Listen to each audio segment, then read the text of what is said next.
Hello, আসসালামু আলাইকুম। চলুন আজকে আমি আপনাদের নিয়ে যাই নেত্রকোনা জেলার মোহনগঞ্জ উপজেলার ছোট্ট একটি গ্রাম যার নাম বাহাম। সেই বাহামে নিয়ে যাই। আর এখানে জন্ম হয়েছিল আমাদের বিশ্বকবি রবীন্দ্রনাথ ঠাকুরের একদমই ঘনিষ্ঠ সহচর্য শৈলজারঞ্জন মজুমদারের।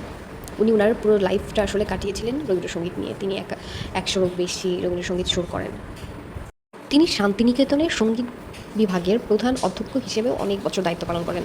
আসলে তার সারাটা জীবন এই রবীন্দ্রসঙ্গীতের সাথেই কেটে যায়। এটা নিয়ে গবেষণা করা, সুর করা, আরও ডেভেলপ করা যে কাজগুলো আছে সেটা উনি করতেন। আর তারই রবীন্দ্রসঙ্গীতের ব্যাপারে এই গুরুত্বপূর্ণ অবদানের কারণে তৎকালীন ২০১৮ সালে তৎকালীন প্রধানমন্ত্রী ডিসাইড করেন এখানে তার স্মৃতির জন্য একটা জাদুঘর তৈরি করা, যেন আমরা তাকে স্মরণ করতে পারি। 19 জুলাই জন্মগ্রহণ করে। তোমার সেম হচ্ছে সাইন ওনার। আচ্ছা, যাই হোক, উনি বাহামে জন্মগ্রহণ করে শৈলারঞ্জন মজুমদার নেত্রকোনার মোহনগঞ্জে। আর এরপর উনি রবীন্দ্রসঙ্গীত নিয়েই কাজ করে। আর এটা হচ্ছে পুরো রবীন্দ্রসঙ্গীত নিয়ে রিসার্চ করার জায়গা। আমরা পিকচার দেখাচ্ছি। বিশাল ভবন শেখ হাসিনা করছিল, যার কারণে মানুষ আন্দোলনের সময়টা ভেঙে ফেলছে শেখ হাসিনার নাম।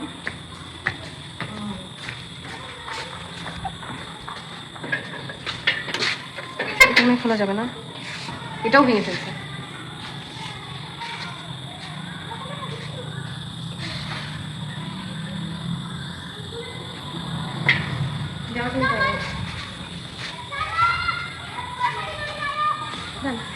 বিশাল, এগুলো হচ্ছে শ্রেণীকক্ষ, অডিটোরিয়াম, পুরোটা সিসি ক্যামেরা কভারেজ আছে। দেখছো পুরোটাতে যা সিসি ক্যামেরা লাগানো। আচ্ছা, এখান থেকে বের হওয়া যায়।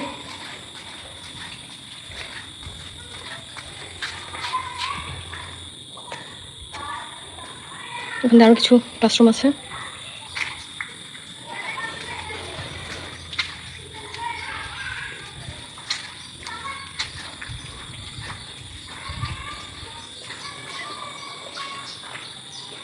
এখানটা লিফটও আছে, এই যে সিঁড়ি আছে, লিফট আছে, অনেক আধুনিক।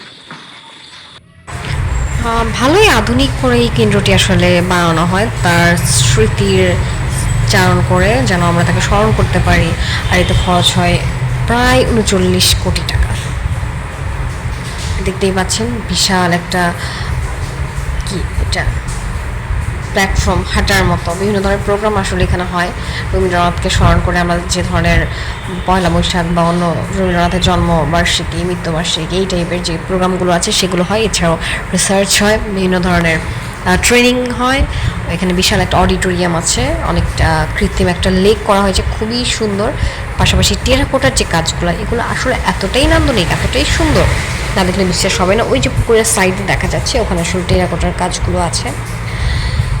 আর খুবই খোলামেলা, খুবই সুন্দর। এছাড়াও অনেক সুন্দর সুন্দর ফুলের গাছ আছে।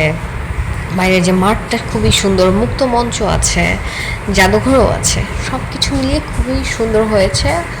আর যেহেতু এখানে রেগুলার ওর ধরনের কোনো প্রোগ্রাম হয় না, বিভিন্ন বার্ষিকীতে বা বিভিন্ন ধরনের অকেশন থাকলেই মাত্র প্রোগ্রাম হয়। সো সারা বছর দেখা যায় মোটামুটি ফাঁকাই থাকে। তো যে কোনো সময় ঘুরে আসার জন্য বেস্ট প্লেস, কারণ এরিয়াটা অনেক বড় আর অনেক বেশি ঐতিহাসিক। সো খুব ভালো সুন্দর সময় কাটে। যেহেতু হাওড় এরিয়া, হাওড়ের এরিয়ার মধ্যে এত সুন্দর গ্রামের মধ্যে, নির্জন গ্রামের মধ্যে এই জায়গাটা। সো আপনারা যখন যাবেন রাস্তাগুলো এনজয় করতে পারবেন। তবে একটা সমস্যা, সেটা হচ্ছে গাড়ির ঘোড়া নাই, খুব একটা কম, রাস্তাঘাট ভালো না। সো গাড়ি রিজার্ভ করে নিয়ে যাওয়া ভালো। যেহেতু আমি মোহনগঞ্জে থাকি, এখান থেকে আমি অটো করে যেতে পারি। অটোগুলো রিজার্ভ নিয়েই, কারণ যদি রিজার্ভ না নেই আসার সময় ব্যাক করা অনেক কঠিন হয়ে যায়। সেক্ষেত্রে বাজার থেকে ২০০, ২৫০ বা ৩০০-র মধ্যেই একটা অটো আপনি নিয়ে নিতে পারেন ৩-৪ ঘন্টার জন্য, খুব সুন্দরভাবে। আর এন্ট্রি ফি আছে, সব থেকে বড় ব্যাপার, এখানে ২০ টাকা করে এন্ট্রি ফি মাত্র। আর এই ২০ টাকাতে আপনি অনেক সুন্দর সুন্দর মেমোরি আসলে ক্রিয়েট করতে পারবেন, অনেক কিছু জানতে পারবেন যেটা আপনার অজানা ছিল। সো আজকে পর্যন্তই, বাই, টাটা। আর এরই সাথে চলুন আমরা আস্তে আস্তে বের হতে থাকি এই শৈলজারঞ্জন মজুমদার সাংস্কৃতিক কেন্দ্র থেকে। এই যে গেট দিয়ে আমরা বেরোচ্ছি। তারপর আমরা এখন অটোর জন্য বসে থাকবো। আচ্ছা, অটো না পেয়ে আমরা গ্রামের মেঠো পথ ধরে হাঁটতে থাকবো। আমি আসলে কয়েকবার গিয়েছি, প্রথমে যখন গিয়ে বুঝতে পেরেছি এখানে অটো পাওয়া যায় না, তারপর থেকে আর এই ভুলটা করি নাই, যে রিজার্ভ না নিয়ে যাওয়ার যে ভুলটা, সেটা আসলে করি নাই। সো এটা লার্নিং ছিল, যার কারণে খুব সুন্দর কিছু দৃশ্য আমরা দেখতে পারছি। গ্রামের মেঠো পথ ধরে হেঁটে চলা খুব সুন্দর। হাওড় এরিয়া তো ভালো লাগবে। আর হেঁটে আমরা গুগল ম্যাপ দেখে দেখে আশেপাশে দেখতেছিলাম কি পাওয়া যায় কি পাওয়া যায়। পাশেই একটু এগিয়ে আমরা কোথায় বাজারের পাশাপাশি একটা রেস্টুরেন্ট দেখলাম, সেখানে কিছুক্ষণ টাইম পাস করলাম, কিছু খাবার দাবার খেলাম, লাস্টে খেলাম, খুবই গরম ছিল। সো এই তো এভাবেই টাইম পাস করে আমরা চলে আসলাম আজকের মতো এখানেই। টাটা।